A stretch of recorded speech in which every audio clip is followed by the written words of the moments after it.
Непосредно после тоа вас ви се јави од Скотланд Јард на официјален разговор. И сега доваѓа некоја разведрување, ми доваѓа новинарка од прво од Гарден, од лондонскиот Гарден и прави интервју со мене. Так.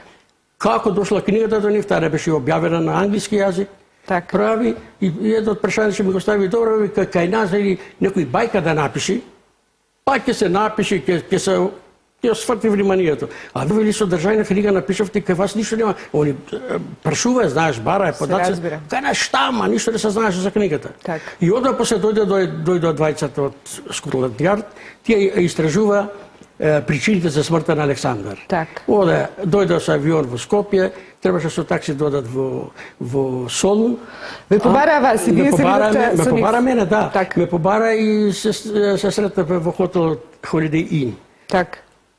Прво што ме праша, тоа што ги интересираше нив, тоа беше од кои оригинални материјали јас ги користам. Сте користиле за вашата теорија? Да, и им кажаве тука цела теорија. Прво што се однесува тие пишуваните материјали, тоа се од нивните научници, од Николас Хамот, ама после дојде им кажав и други работи, дека не може еден научник од Велика Британија или од Соединетите Американски држави, седејќи во бирото, да знае тоа што се случуваше тука во Македонија и да знае повеќе од еден македонец. Так. И јас му викам, исто така како и Хамон, ценам Хамон, тоа е еден од најплодните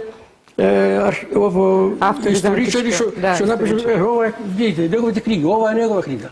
Ова за да, јас гледам дека цело време цитирате Хамонд, во комуникација сте со Јуџин Борза и така натаму, значи се авторитети за античка Македонија. Јас само ги истражував книгите кои се резултат на истражување. Не прикази за Александар, таму бил тоа, туку кој ќе анализира случувањата.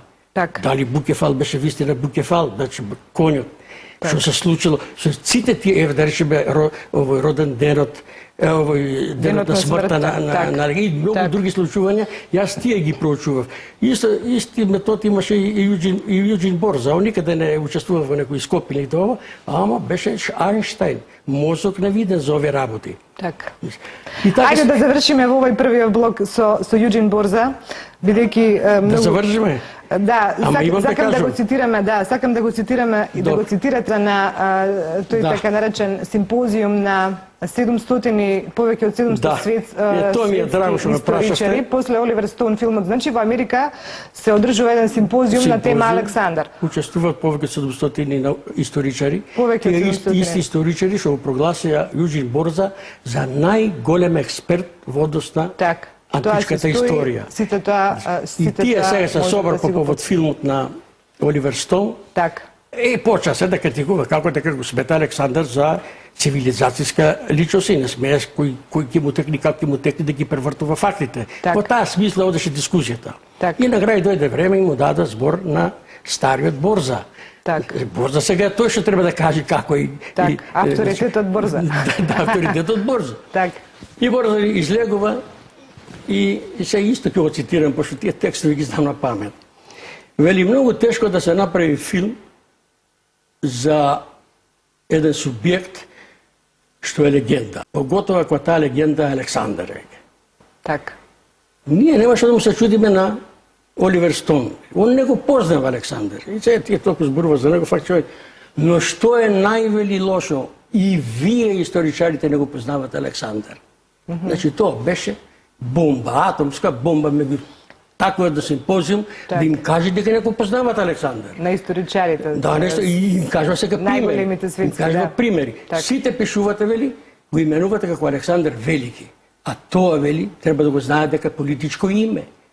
Так. Тоа го воведоа пред 200 години германските историчари, Дройзен и Вилкен. На грците им одговара, зашто грците целта на Грција беше да го збришат името Македонија и македонски. И то така и траеше до пред 15 години. А не го потребувате, вели, историското име Александар Македонски. Тоа многу значајно нешто беше. Утропрано на нив. И уште, вели, сите вие мислите и пишувате дека целта на походите на Александар бе да ја шири грчката култура или така наречениот хеленизам. Така наречениот хеленизам. За Борза не постои хеленизам, што вели дека така нареч. Тоа не е вистина, вика, тој им кажува. Значи, не вистина тоа, вие што го пишувате. Вие треба да знаете дека се што постигна македонците, не го постигна тоа како грци и нито како било кој друг народ, вика. Тоа го постигна како македонци. Такви зборови паѓат пред еден симпозиум на светски научници. И уште им кажува дека и историјата на Грција не треба да се меша со историја на македонците. Ово се што тврдат Грци дека тоа е исто, историја една, тоа. Нека видат што рекол Борза за таа работа. И Борза прв пат, после Николас Хамон, дава дефиниција на кој на јазикот. А се тотална збрка во Македонија. Никој тоа не знае да го објасни што е, едни велат дека не се употребувал тој јазик, други велат дека не во време на Александар Македонски. Он дава дефиницијата и тврди дека кој на јазикот тоа се базира врз пелазгиско-атичкиот дијалект. Пелазгите сега се тврда дека стари македонци, стари слои, атичкиот на грчкиот. И изменет, вели, изменет и прилагоден на македонски услови од страна на Александар Македонски. Тој јазик е кој на јазик. На тој јазик се зборувало и се пишувало тоа време, не само додека бил жив Александар, туку и векови после него. Тој јазик грците го сметаја како народен јазик, а они си има свој јазик, археја, што ја велја, старогрчки јазик, тој навистина бил грчки јазик. И тој јазик се учил во гимназиите, широм Европа, да речеме. Старогрчки. Не се знае кој беше тој јазик. Ама грците навистина некој знаат да мислат. 46 година кога ја уште одев на грчка школа, они се откажа од својот јазик, од старогрчкиот јазик што го веле, тој што го учеле во европските гимназии. Они се откажа и тој народниот јазик, како што го велат они, го прифатија како грчки национален јазик. И тој постои сега. И тој се е познат во светот како грчки јазик. Тоа не е вистина. И мене ми е многу тешко кога нашите археолози ќе најдат некој напис, за кој ќе зборуваме покасно тука, и одма го кажува дека тој напис е на грчки јазик. Не е на грчки јазик. Тоа е кој на јазик, тој е меѓународниот јазик. Тој се базираше и на грчки таму дијалекти. Ама тој беше јазик, ако се верува на Борза, ако има некој попаметен од Борза, нека менува. Нека менува. Ова се сакам да го кажа исто, го поврзувам и со името Александар за името на нашиот аеродром.